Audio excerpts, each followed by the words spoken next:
Hello बच्चों, कैसे आप सब। उम्मीद करते हैं आप बहुत ही अच्छे होंगे। तो बच्चों, आज के क्लास में हम डिस्कस करने वाले हैं 12th क्लास बायोलॉजी का एक बहुत ही महत्वपूर्ण चैप्टर जो कि है रिप्रोडक्शन इन ऑर्गेनिजम्स।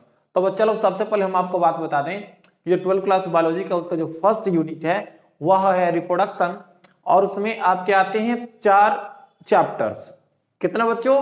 4 चैप्टर्स आते हैं, और 4 चैप्टर्स में से आज का जो हमारा क्लास होने वाला है उसका पहला चैप्टर होने वाला है जिसका नाम है रिप्रोडक्शन इन ऑर्गेनिजम्स। चलिए थोड़ा सा आप ध्यान देंगे।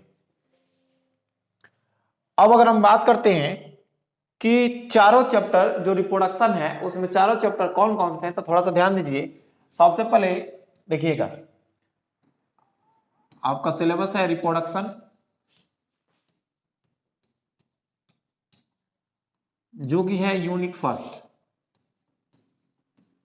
क्या है बच्चों? यह है यूनिट फर्स्ट। अब ये जो रिप्रोडक्शन है यूनिट फर्स्ट, देखिए रिप्रोडक्शन को हम कहते हैं प्रजनन। क्या कहते हैं जी? प्रजनन कहते हैं। अब देखिएगा, अब इस यूनिट में आपको पढ़ने हैं 4 चैप्टर्स। कितने? 4 चैप्टर्स पढ़ने हैं जी। अब वो चारों चैप्टर्स कौन कौन से हैं उनको सबसे पहले हम लोग देख लेते हैं। तो पहला चैप्टर है reproduction in organism.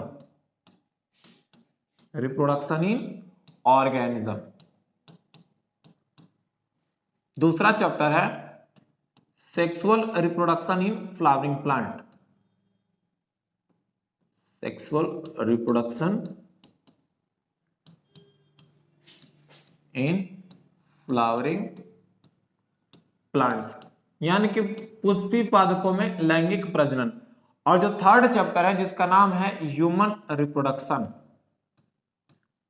Human reproduction. और जो लास्ट है जिसका नाम है रिप्रोडक्टिव हेल्थ।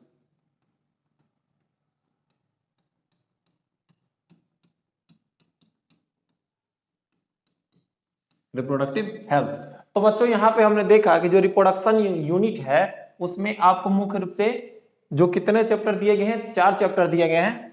एक है रिप्रोडक्शन इन ऑर्गेनिज्म, दूसरा है sexual reproduction in flowering plants, तीसरा है ह्यूमन रिप्रोडक्शन, और चौथा है आपका रिप्रोडक्टिव हेल्थ। ठीक है बच्चों, तो यहां पे हम लोग पढ़ने वाले हैं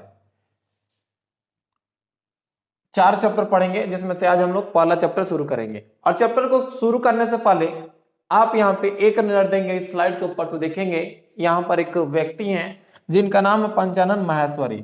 जी हाँ, आपने सही सुना, पंचानन माहेश्वरी। तो बच्चों लोग देखिएगा, जो पंचानन माहेश्वरी हैं, जो आप एनसीईआरटी बुक ओपन करेंगे तो उसमें आपको ये मिल जाएगा। ये पूरा जो फिगर दिया गया है ये आपको मिल जाएगा, और वहां पे आप इनके बारे में डिटेल में जान सकते हैं। ठीक है जी।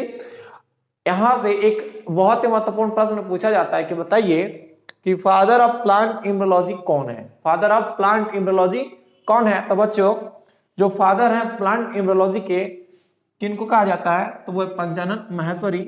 और ये जो पॉइंट है बहुत ही इंपॉर्टेंट है, आप इसे नोट डाउन जरूर कर लेंगे। ठीक है जी। आप देखिए,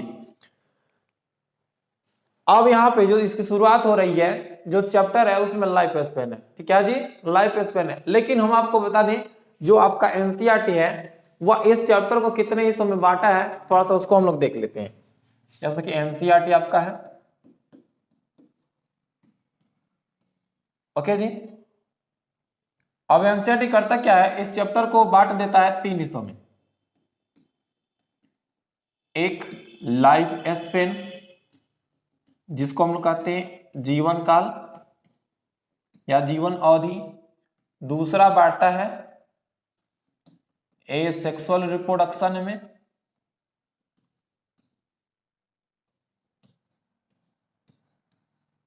एसेक्सुअल रिप्रोडक्शन यानी कि अलैंगिक प्रजनन में।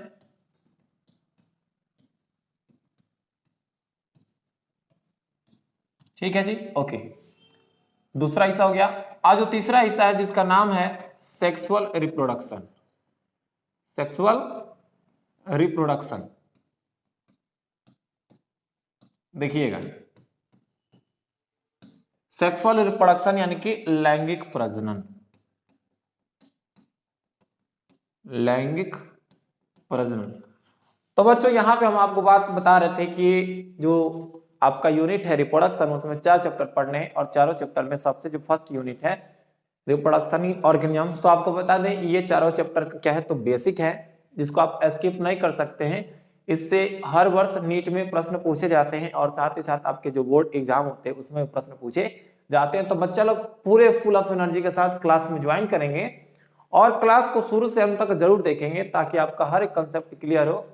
और यहाँ पे हम आपको बहुत सारे ऐसे पॉइंट्स बताएंगे जिनके बारे में आपने सुना भी नहीं होगा, ठीक है जी, जो कि आपके नीट के पॉइंट ऑफ व्यू से बहुत ही इंपॉर्टेंट होते हैं।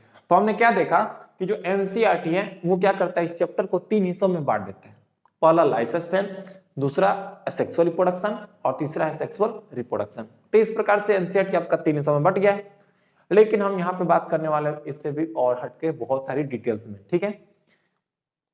एक और बात समझेंगे बच्चों, अगर आप नीट की तैयारी करना चाहते हैं, नीट की तैयारी कर रहे हैं, तो जाहिर सी बात है आपको प्रॉपर आपके पास एनसीईआरटी होने चाहिए।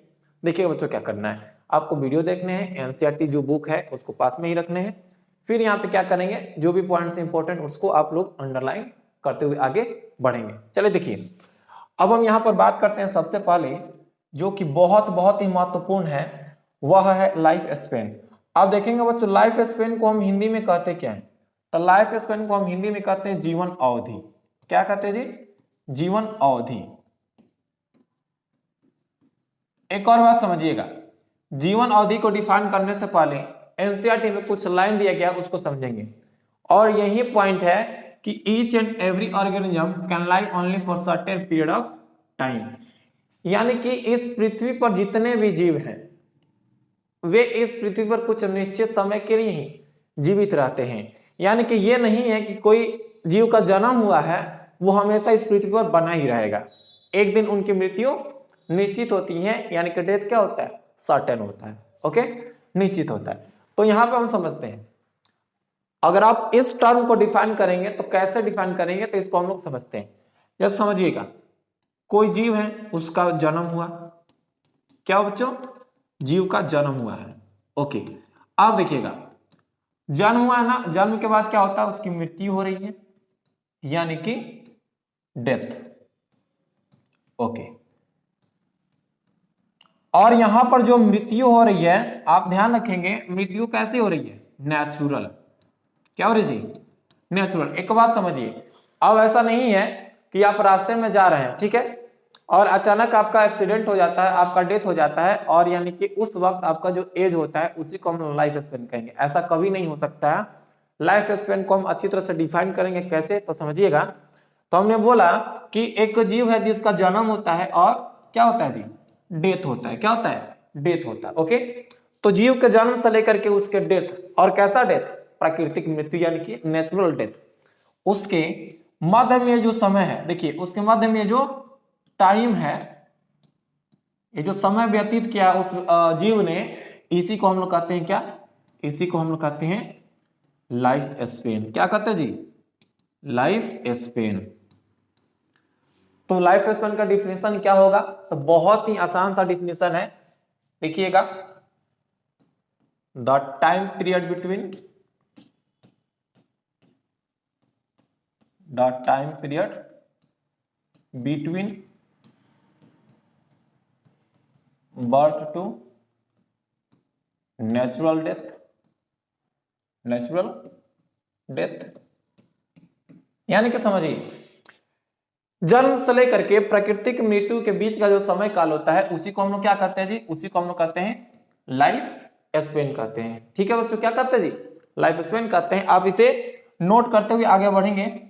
अब देखिएगा, अब हम थोड़ा सा लाइफ स्पेन से जुड़ी कुछ और बातों को ध्यान में रखते हुए देखते हैं आगे कि देखिएगा कि आप देखें ना, बहुत सारे जीव होते हैं, कुछ जीव छोटे होते हैं, कुछ जीव बड़े होते हैं, ठीक है।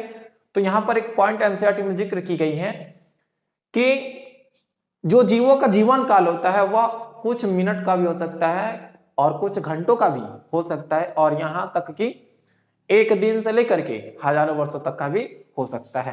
तो आप इसे इस पॉइंट को नोट करेंगे, क्या होगा कि लाइफ स्पैन क्या हो सकता है जी, few minutes to few hours। ठीक है, यानी कि जो जीवन काल है कुछ मिनट से कुछ घंटों का हो सकता है। फिर है 1 day to 1000 of years,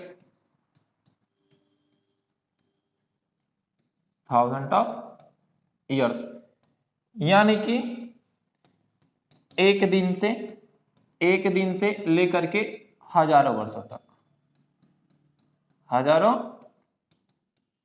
वर्षों तक का हो सकता है जी। इस बात को आप ध्यान देंगे। और क्या, कुछ मिनट से लेके घंटों तक। एक और बात समझिए, यहां पर हम आपको बायोलॉजी को हिंदी और इंग्लिश दोनों मेथड में पढ़ाएंगे, यानी कि दोनों लैंग्वेज यहां पर यूज किए जाएंगे, ताकि ये फायदे होंगे कि वैसे विद्यार्थी जो कि इंग्लिश मीडियम वाले हैं उनको इंग्लिश में भी कॉन्सेप्ट समझ में आए, और वैसे विद्यार्थी जो कि हल्का फुल्का इंग्लिश जानते हैं और वे हिंदी मीडियम वाले हैं तो उनको भी कोई दिक्कत नहीं होगा, और वे भी क्या कर पाएंगे, अपने नीट की तैयारी और साथ ही साथ अपने बोर्ड की तैयारी अच्छे से कर पाएंगे जी। ठीक है, ओके। तो ये था कि जो जीवन काल होता है बच्चा लोग कि कुछ मिनट से लेके कुछ घंटों का होता है और एक दिन से लेकर के हजारों वर्षों तक का हो सकता है। इस बात को आप ध्यान में रखेंगे। ठीक है, एक और बात ध्यान से समझिए, अब जो लाइफ स्पेन है ना, लाइफ स्पेन साइज पर निर्भर नहीं करता है जी, साइज पर निर्भर नहीं करता है, नहीं करता है। ठीक है, यानी कि समझने का प्रयास करेंगे आप। देखिए, life span of organisms are not necessarily correlated with their size. ठीक है, ये पॉइंट एनसीईआरटी में दी गई है कि जो जीवों का जीवन काल होता है वह साइज पर निर्भर नहीं करता है। अगर हम एक एग्जांपल लेते हैं तो एग्जांपल के तौर पे आप समझिएगा, जैसा कि देखिए हमने एग्जांपल के तौर पर लिया एक पैरट और एक लिया है क्रो। क्या लिया जी, एक पैरट लिया है और एक लिया है क्रो। अब जो इनके हम साइज की बात करेंगे थोड़ा समझिएगा, इनका जो साइज है क्या होता है जी, इनका जो साइज है एक समान है। क्या है, एक समान है, यानी कि सिमिलर है। क्या है चलो, सिमिलर है। अब यहां पर साइज सिमिलर है, लेकिन अगर हम इनके लाइफ स्पेन की बात करेंगे ना तो लाइफ स्पेन में हमको बहुत वेरिएशन देखने मिलेंगे। क्या मिलेगा जी, बहुत सारे वेरिएशन।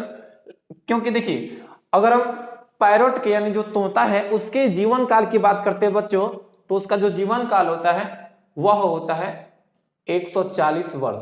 कितना जी, 140 वर्ष का होता है। और वहीं पे अगर हम इसकी बात करें, कौवे की बात करें, तो इसका जो जीवन काल होता है महज कितने वर्षों का, तो 15 ईयर्स यानी कि 15 वर्षों का। लेकिन यहां पर हम देख रहे हैं कि दोनों का साइज क्या होता है, एक जैसे होता है। ठीक है, और लेकिन क्या हो रहा है जी, एक जैसा है लेकिन और उसका उन लोग का जो लाइफ स्पेन है वो अलग अलग है। तो आपने तीन बातें जानी कि जीवों का जो जीवन काल होता है कुछ मिनट से लेकर कुछ घंटों का हो सकता है, एक दिन से लेकर के हजारों वर्षों तक का हो सकता है, और यह साइज के ऊपर निर्भर नहीं करता है। इस बात को आप ध्यान रखेंगे। एक और बात समझिए, बहुत इंपॉर्टेंट पॉइंट्स है कि no one is immortal, no one is immortal. कोई भी अमर नहीं है, कोई भी अमर नहीं है एक्सेप्ट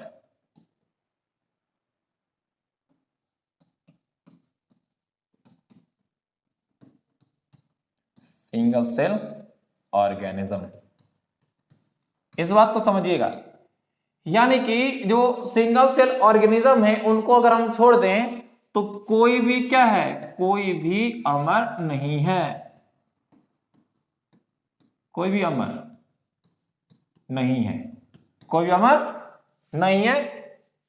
किनको छोड़ दे बच्चा लोग, तो अगर हम सिंगल सेल ऑर्गेनिज्म यानी कि जो एक कोशिकीय जीव है, क्या जी, एक कोशिकीय जीव है, ठीक है, उनको अगर हम छोड़ देते हैं तो इस पृथ्वी पर कोई भी जीव ऐसा नहीं है जिसे हम अमर कह सकें।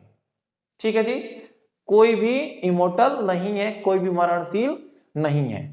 ठीक है जी, एक बात समझिए, ये बहुत ही इंपॉर्टेंट पॉइंट है। एक बात समझेंगे कि अगर आपके दिमाग में ये बात आ रही है कि आखिर क्या बात है कि जो सिंगल सेल ऑर्गेनिज्म होते हैं वे इमोर्टल कहे जाते हैं, यानी कि जिसे हम लोग अमरणशील कहते हैं। क्या कारण है, आप इसे इस एग्जाम्पल के आधार पर समझने का प्रयास करेंगे। जैसे देखिएगा, यहां पे हमने एक बनाया बैक्टीरिया। ठीक है, बैक्टीरिया क्या है जी, एक कोशिकीय जीव है। अब क्या हुआ, ये जनक है।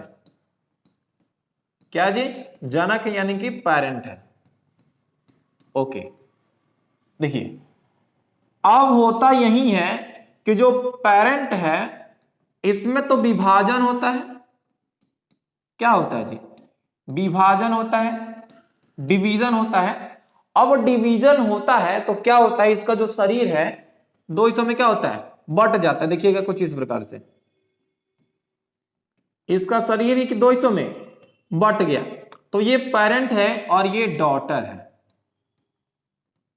क्या जी, पेरेंट है और ये डॉटर है। ओके, तो हम देख रहे हैं कि ये जो जनक है इसी का शरीर क्या हुआ है, दो हिस्सों में बटा है।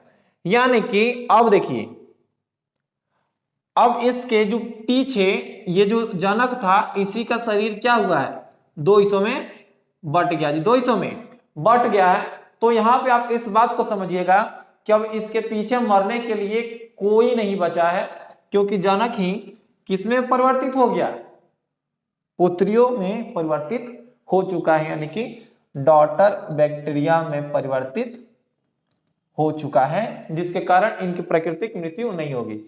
अब ऐसा नहीं है, इनकी मृत्यु होगी। कब होगी, आप किसी एंटीबायोटिक का प्रयोग कर लो या आप किसी केमिकल का प्रयोग करके इन्हें मार दो, तब तो ये आसानी से मर जाएंगे। लेकिन अगर इनका हम नेचुरली डेथ की बात करते हैं, प्राकृतिक मृत्यु की बात करते हैं, तो बच्चों इनका प्राकृतिक मृत्यु नहीं होता है, ये मरते बिल्कुल भी नहीं है। क्लियर ना, आई होप इट्स क्लियर। चलिए अब हम लोग देखते हैं लाइफ स्पैन से जुड़ी कुछ और महत्वपूर्ण बातों को। ठीक है जी,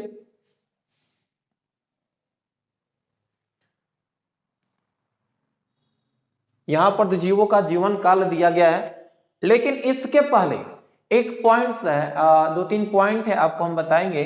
जैसे कि देखिएगा, एक होता है जिसे हम लोग कहते हैं मैक्सिमम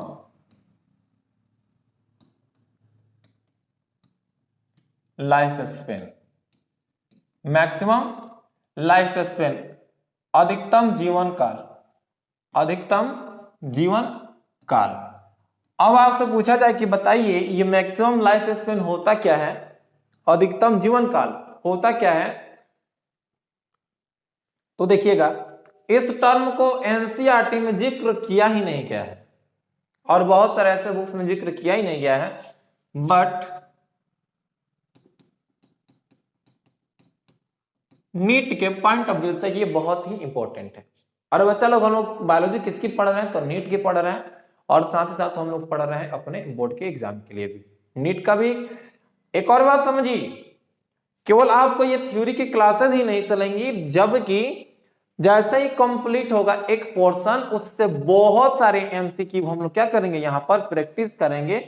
और वैसे एमसीक्यू प्रैक्टिस करेंगे जो कि आपके नीट एग्जाम में पूछे गए हो प्रीवियस ईयर क्वेश्चंस के रूप में, या यहां पर हम लोग बहुत सारे ऑब्जेक्टिव्स को ऑर्गेनाइज करके आपके सामने लाएंगे जो कि आपके नीट के सिलेबस से रिलेट करते हो। बाहर के कोई भी कंटेंट नहीं होंगे, अब बस आपके नीट को ही ध्यान में रख करके ऑब्जेक्टिव तैयार किए जाएंगे और आपको प्रैक्टिस किए जाएंगे। तो बच्चे लोग, अगर आप इस चैनल पर ना तो चैनल को सब्सक्राइब जरूर कर दें और अपने एग्जाम की तैयारी जरूर करें। अब देखिए, अब मैक्सिमम लाइफ स्पेन पूछा गया है तो ये क्या होता है, तो समझने का प्रयास कीजिएगा। जैसे कोई जनसंख्या है और उस जनसंख्या में एक से अधिक जो लोग हैं, एक या एक से अधिक लोग अगर क्या होते हैं कि जैसे समझिए कोई एरिया है, एक आदमी यहां एक आदमी यहां, ठीक है, समझिए कोई जैसे कोई एरिया है, जीव है, उसमें 7 अजीब है, क्या जी 7 अजीब है। अब क्या हुआ कि इसमें से जो 2 जीव हैं, ठीक है, वो अन्य इनके सदस्यों की तुलना में अधिक दिन तक जीवित रह गए, अधिक दिन तक जीवित रह गए। अब मानते हैं इनका जो औसतन काल है वह है 100 वर्ष, ठीक है, लेकिन इसमें से ये जो 2 इंडिविजुअल है, 2 जीव हैं, ये लगभग 150 वर्षों तक जीवित रह गए। तो यहां पे हम क्या देख रहे हैं कि किसी जनसंख्या में एक या एक से अधिक सदस्यों के द्वारा जो अधिकतम जीवन काल व्यतीत किया जाता है उसी को हम लोग क्या करते हैं, मैक्सिमम लाइफ स्पेन करते हैं। तो मैक्सिमम लाइफ स्पेन क्या है, तो it is a time period survived by one or more than one member of any population, ठीक है जी। मैक्सिमम कितना हुआ 150 वर्ष। तो उस जो एरिया है उसमें जो जीव हैं उनका अधिकतम जीवन काल कितना हो गया जी 150 वर्ष हो गया, ठीक है। इसी बात को हम लोग यहाँ पे नोट कर सकते हैं, ठीक है जी। आप इसे नोट करेंगे, इट इज टाइम पीरियड या it is maximum time period या ईयर्स सर्वाइव्ड बाय वन या मोर than one member of any population, ठीक है। यानी कि बच्चा लोग क्या हुआ, किसी जनसंख्या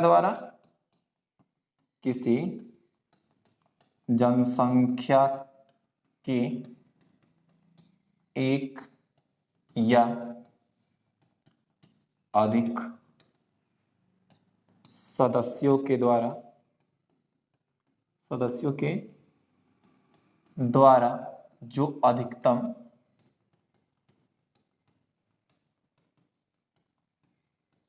जीवन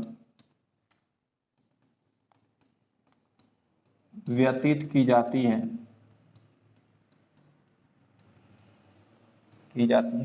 उसे क्या कहते हैं जी,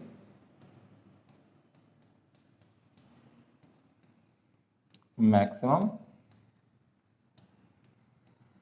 लाइफ स्पेन कहलाता है। तो उम्मीद करते हैं ये बात आप पूरी तरह समझ गए, ठीक है। अब देखिएगा एक और पॉइंट है जो है average life span. Average life span यानी कि औसत जीवन काल। ये भी नीट के पॉइंट ऑफ व्यू से इंपॉर्टेंट है, औसत जीवन काल, औसत जीवन काल। इसका डेफिनेशन बहुत ही छोटा है। जैसे देखिएगा किसी भी पॉपुलेशन के द्वारा या किसी भी जनसंख्या में जीवों के द्वारा जो एक औसत जीवन को व्यतीत किया जाता है उसी को हम लोग एवरेज लाइफ स्पेन कहते हैं। तो समझिए किसी भी पॉपुलेशन में जीवों के द्वारा जो औसत समय काल को व्यतीत किया जाता है, औसत वर्ष को व्यतीत किया जाता है, जीवन जिया जाता है, उसी को हम लोग कहते हैं एवरेज लाइफ स्पेन, ठीक है जी। तो एवरेज लाइफ स्पेन क्या है, तो it is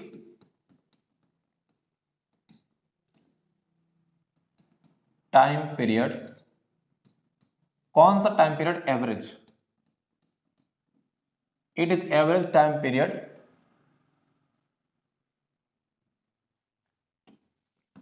survived by numbers of organism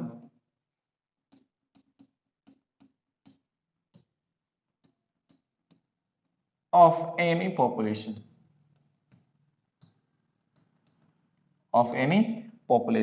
ठीक है। क्या हुआ, किसी जनसंख्या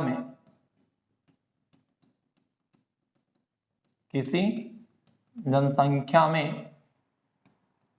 सदस्यों के द्वारा, सदस्यों के, जीवों के सदस्यों, ठीक है जी, जीवों के सदस्यों के द्वारा जो औसत समय व्यतीत किया जाता है, व्यतीत किया जाता है, किया जाता है, ठीक है जी, क्या कहलाता है? Average life span, average life span कहलाता है, यानी कि औसत जीवन काल कहलाता है, ठीक है जी, ओके। अब देखिएगा जो नेक्स्ट हमारा हेडिंग है वह है लाइफ एक्सपेक्टेंसी, लाइफ एक्सपेक्टेंसी। अब देखिएगा एक्सपेक्टेड का मतलब क्या होता है जी? एक्सपेक्टेड का मतलब होता है कि हम आशा कर रहे हैं, ठीक है, क्या करना है जी? आशा कर रहे हैं कि कोई जो जीव है इतने दिन तक जीवित रहेगा। क्या होगा जी? कोई जीव इतने दिन तक जीवित रहेगा। तो इसको हम बहुत ही सिंपल तरीके में डिफाइन कर सकते हैं। क्या डिफाइन कर सकते हैं कि number of years expected to survive, expected to survive by any organism, by any organism, ठीक है जी, यानी कि किसी जीव के द्वारा एक प्रस्तावित जीवन काल को क्या करना? व्यतीत करना। यानी कि जैसे कि मान लेते हैं हम ही हैं, किसी ने कहा कि आप कितने, तो आप 100 वर्षों तक जीवित रह सकते हैं, 100 वर्षों तक जीवित रह सकते हैं। तो आपने क्या किया? एक्सपेक्ट किया जी हम पे कि हमारा जो जीवन काल कितना होगा? 100 वर्षों तक का होगा, ठीक है। तो यहाँ पे ये एक्सपेक्टेड एज है और इसी को हम लोग कहते हैं लाइफ एक्सपेक्टेंसी। उम्मीद करते हैं यहां तक आपको क्लियर होगा, ठीक है जी। अब हम लोग पहुंचते हैं अगले पड़ाव में, जो कि आपके सामने है कुछ जीवों के जीवन काल, ठीक है। एक और बात ध्यान दीजिएगा, यहां पर एक और पॉइंट बहुत इंपॉर्टेंट है और वो क्या है? देखिए, जो प्लांट होते हैं और जो एनिमल होते हैं जी, ठीक है, प्लांट का जीवन काल क्या होता है? अधिक होता है। क्या होता है जी? अधिक होता है। और एनिमल का जीवन काल कम होता है। यानी कि अगर हम प्लांट और एनिमल को कंपेयर करें, प्लांट और एनिमल को कंपेयर करें तो देखेंगे कि प्लांट का जो जीवन काल होता है एनिमल की तुलना में अधिक होता है। तो इस पॉइंट को आप नोट कर सकते हैं। क्या नोट करना है? कि जो पौधों का जीवन काल होता है एनिमल की तुलना में अधिक होता है। यानी कि life span of plant is more than animals, ठीक है जी, क्लियर है कि जो एनिमल होते हैं उनका जीवन काल पौधों की तुलना में कम होता है, कहिए, या प्लांट का जीवन काल एनिमल की तुलना में अधिक होता है, ये भी कह सकते हैं बच्चों, ठीक है जी, ओके। तो ये है। अब देखिए, अब यहां पर देखेंगे कुछ जीवों के लाइफ स्पेन दिए गए हैं और कुछ जीवों के नहीं दिए गए। ये आपके एनसीईआरटी का डायग्राम है, प्रॉपर एनसीईआरटी है। आप एनसीईआरटी ओपन करेंगे तो आपको डायग्राम दिख जाएगा, ठीक है। तो यहां पर जो जीव दिए गए हैं इनके हम लाइफ स्पेन कम से कम एनसीईआरटी में दिए गए उनको तो याद ही रखेंगे। और यहाँ पर बच्चों इसके अलावा बहुत सारे हम भी लाइफ स्पेन को हम आपको बताएंगे, ठीक है। तो यहाँ पर चलिए हम लोग देख लेते हैं। तो समझिएगा, अगर हम यहाँ पर हाथी के जीवन काल की बात करें, हाथी के जीवन काल की बात करेंगे तो हाथी का जीवन काल कितना होता है जी? 60 से 90 वर्ष का होता है। फिर डॉग का जीवन काल कितना होता है? 20 से 30 साल का होता है। फिर ये जो तितली होती है इसका जीवन काल 1 से 2 सप्ताह का होता है। कौवे का जीवन काल 15 वर्ष, तोता का जीवन काल 140 वर्ष, ये गाय का जीवन काल 20 से 25 या कहीं कहीं आपको 26 में मिल जाएंगे, ठीक है। जो घोड़ा होते हैं उनका जो जीवन काल होता है एक्चुअली 60 दिया गया है, 50 होता है। कितना होता है जी? 50 नहीं दिया गया इसमें, 50, ओके जी। अब जो क्रोकोडाइल है इनका जो जीवन काल होता है कितना होता है? 60 वर्ष का होता है। फ्रूट फ्लाई, ठीक है। अब देखिए फ्रूट फ्लाई यानी कि फल मक्खी, फल मक्खी। एक और बात समझिएगा, जो फल मक्खी है ना इसको हम लोग क्या कहते हैं? ड्रोसोफिला। क्या कहते हैं जी? ड्रोसोफिला कहते हैं। और इसका पूरा नाम है Drosophila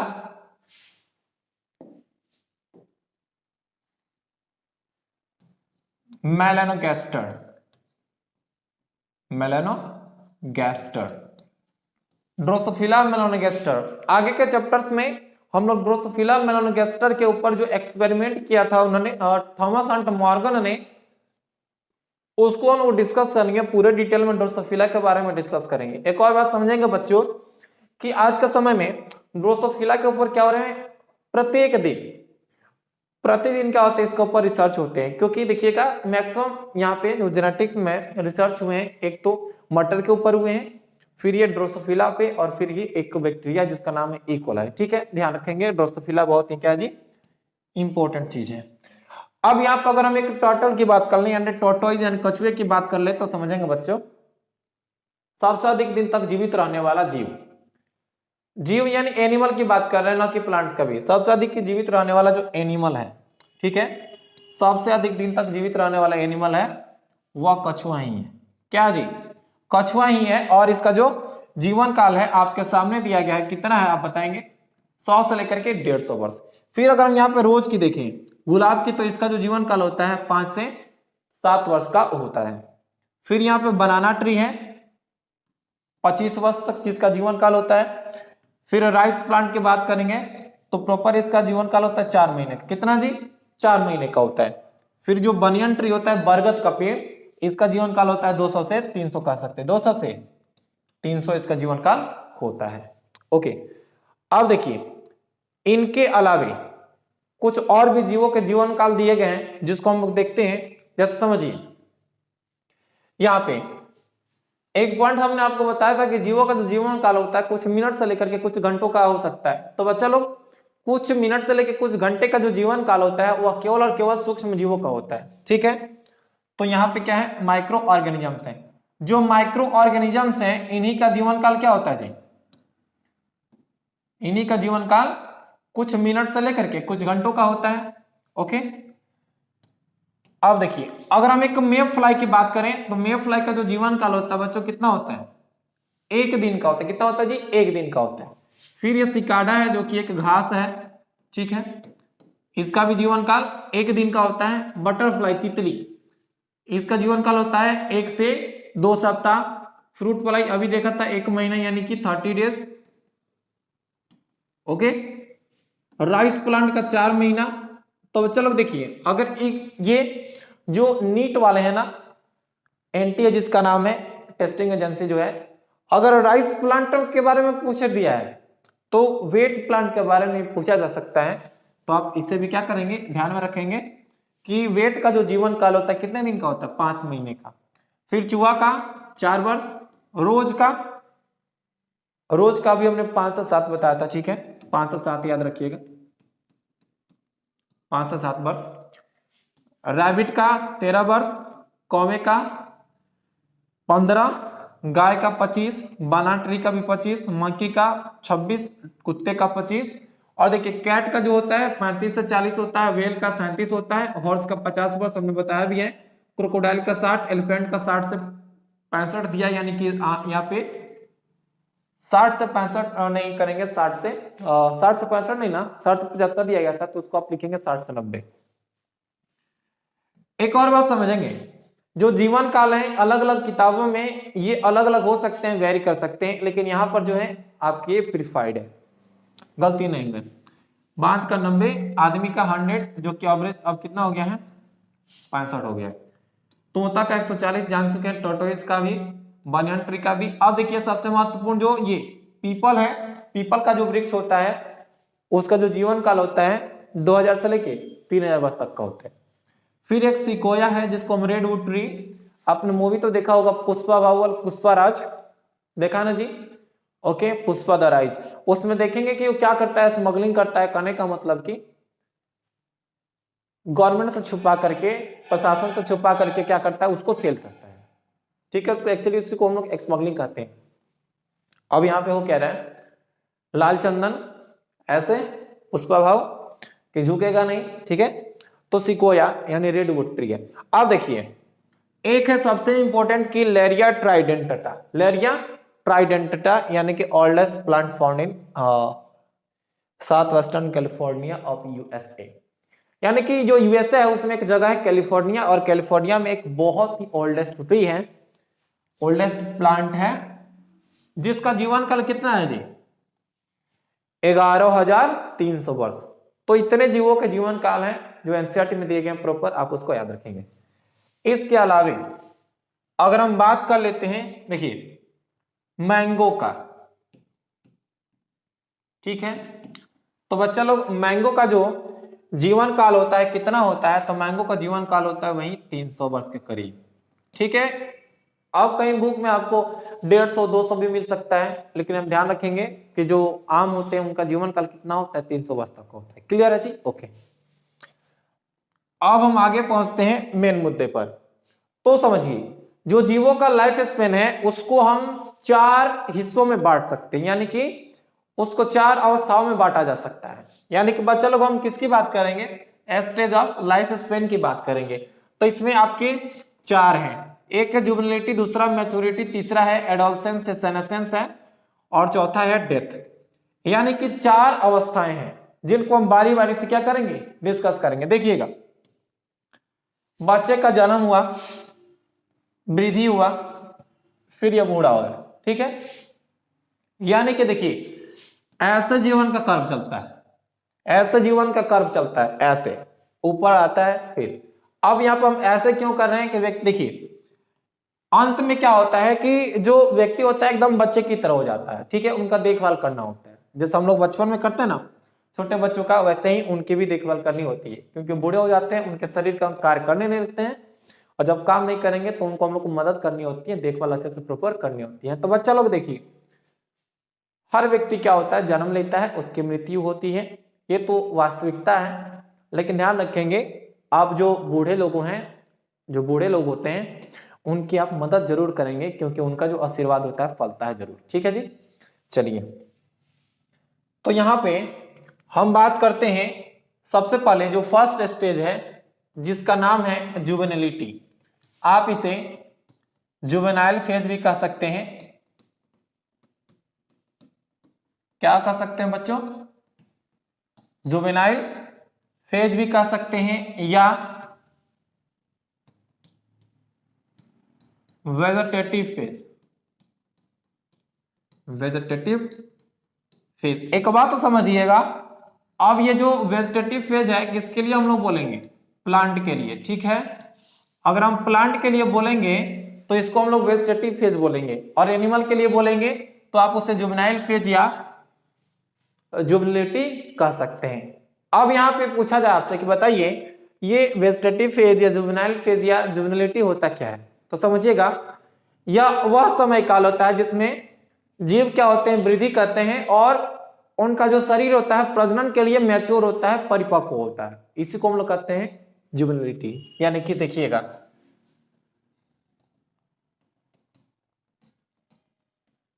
time period from birth to reproductive maturity.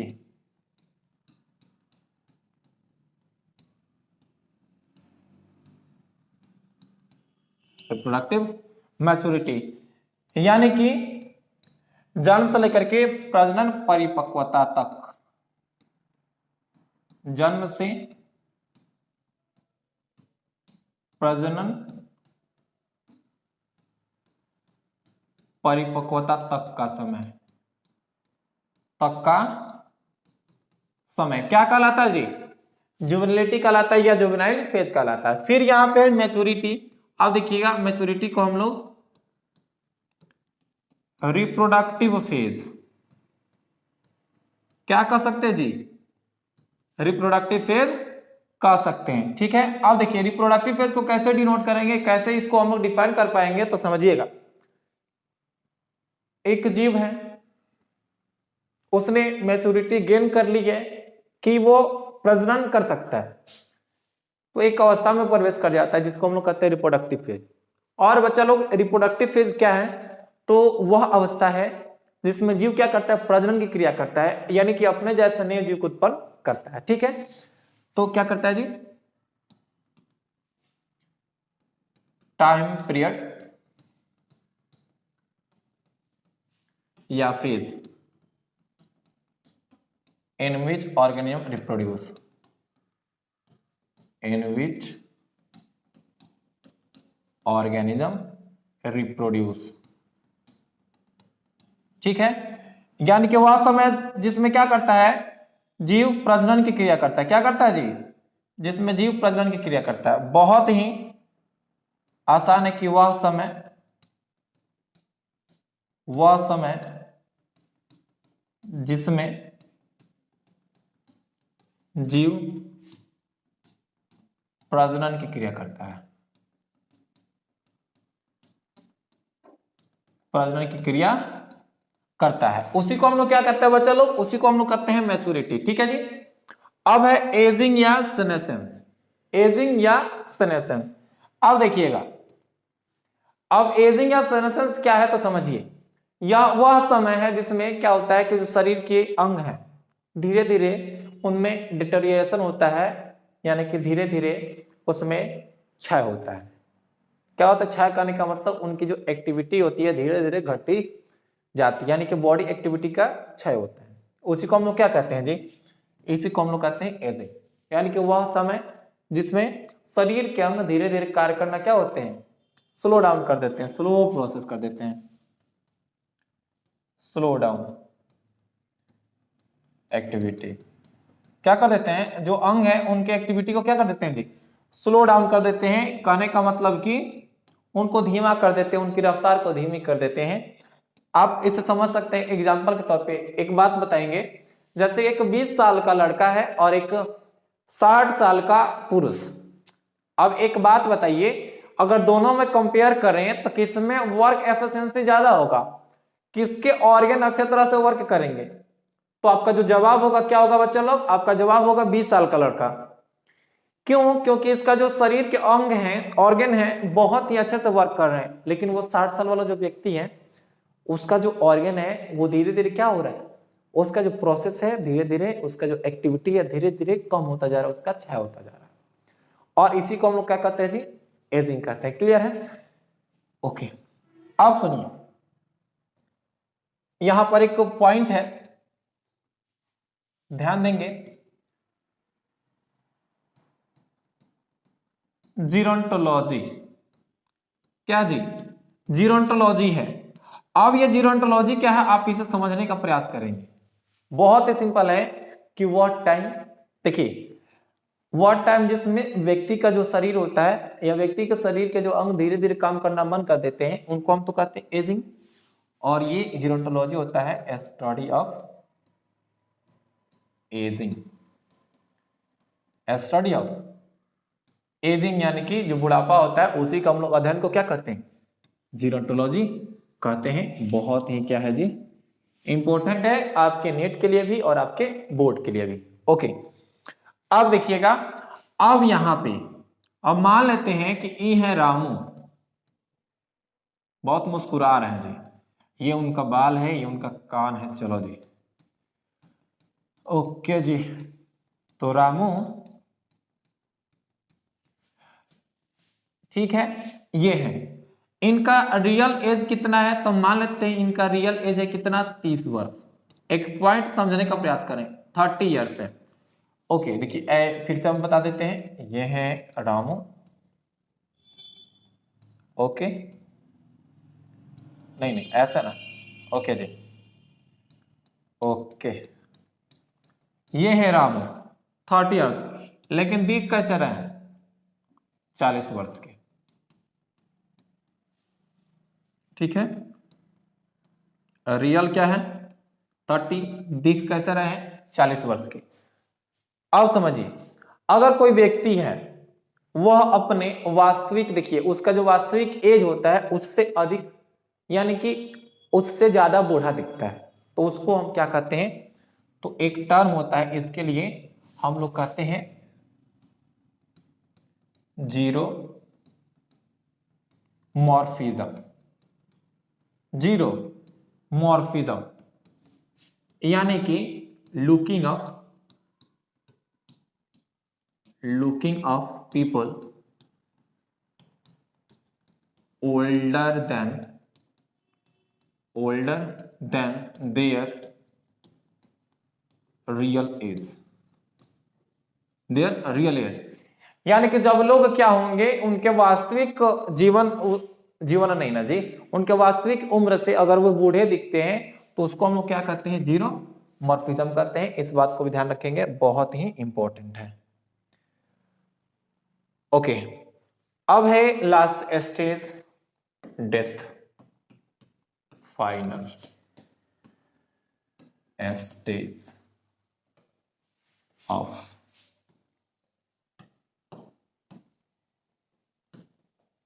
Life span. यानी कि बच्चों यह जीवन काल का, जीवन अवधि का अंतिम पड़ाव है, जिसमें व्यक्ति क्या होता है, उसके शरीर के जो अंग हैं धीरे धीरे काम करना बंद कर देते हैं और उनकी मृत्यु हो जाती है, जो कि सर्टेन है, निश्चित है। ठीक है, जीवन काल कितना भी हो, हजारों करोड़ वर्षों का क्यों ना हो जाए, लेकिन यह तय है कि उनकी मृत्यु निश्चित है।